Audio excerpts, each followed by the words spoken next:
Hello viewers, you're welcome back to Bioscience class channel. Today is another lesson. Today we are going to learn about enzymes. Okay, right. So when we talk about enzymes are biological catalysts. Okay, so in chemistry or in biology, when we say a catalyst, it's any substance that increases the rate of a chemical reaction, and at the end of the reaction, it's not being used. Okay, so it remains chemically unchanged at the end of the process. Alright, so that's what a catalyst is.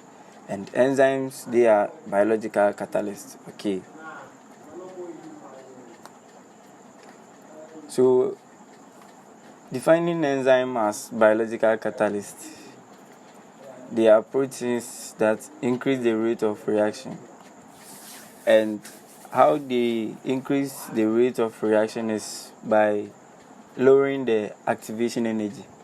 So the activation energy is the energy required for the reactants to form products. Okay, so when this energy is being lowered, much of the reactants are being able to transform to products.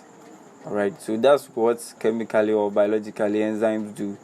They lower the rate of activation. Alright, so they lower the activation energy for you to form products faster.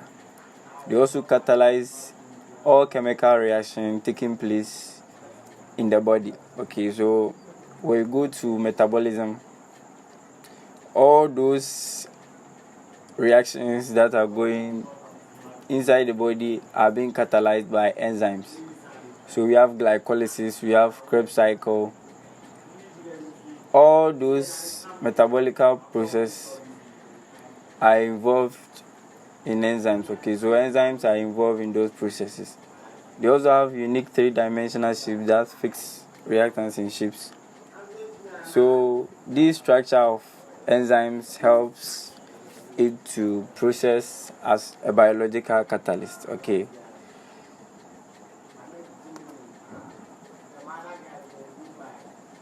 So when you see this structure over here, this is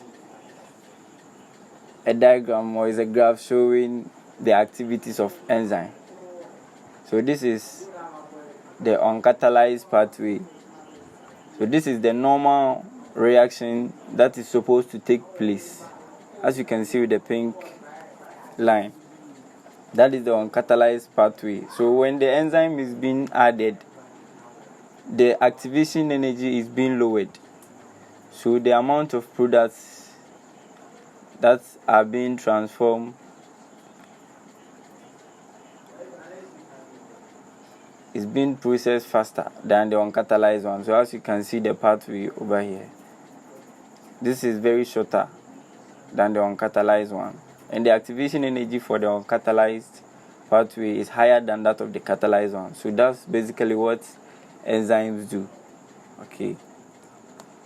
So these are the properties of enzymes. Right. So the first one is they have catalytic efficiency.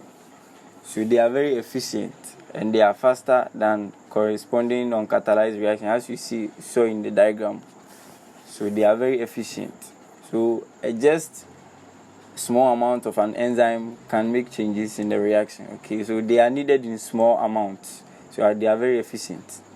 They are also specific. They have high specificity. They interact with one or few substrates and catalyze only a type of a chemical reactions. Okay, so the enzymes are specific. Enzymes that are involved in glycolytic pathway are not the one that's supposed to regulate the Krebs cycle. So they are basically specific. Okay, they are also temperature specific. So they depend on the temperature and physiological pH. So when you use enzyme in a reaction and the temperature or the pH is above what it's supposed to be, then the reaction can deplete just because the enzyme can be denatured. Okay, so when you are doing any reaction, you have to take to consideration the environmental factors, that's the pH and the temperature. Alright, so those are basic properties of enzyme. So let's go to the composition of an enzyme. So we have simple proteins. So proteins, enzymes, they are basically proteins. Okay, they can also be conjugated. In the conjugation form, we have haloenzyme, we have an apoenzyme, and a cofactor. So when we say an apoenzyme is an enzyme without a cofactor, and a haloenzyme is an enzyme with a cofactor. As you can see, that's the basic understanding of it, this one. So a cofactor, for the cofactor, we have two types. We have coenzyme and we have a prosthetic groups. The prosthetic groups, they are tightly bound to the enzyme.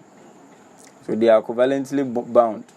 So it's very difficult for you to separate this from the natural enzyme. Okay. We also have the coenzymes. These coenzymes, they are loosely bound to the enzymes. So you can just separate it from it. They are non-covalently bound.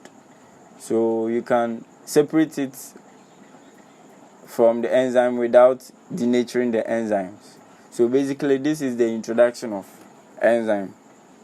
So I'll take you through the catalytic activities of enzyme catalysis in the next video. Alright, so you stay tuned.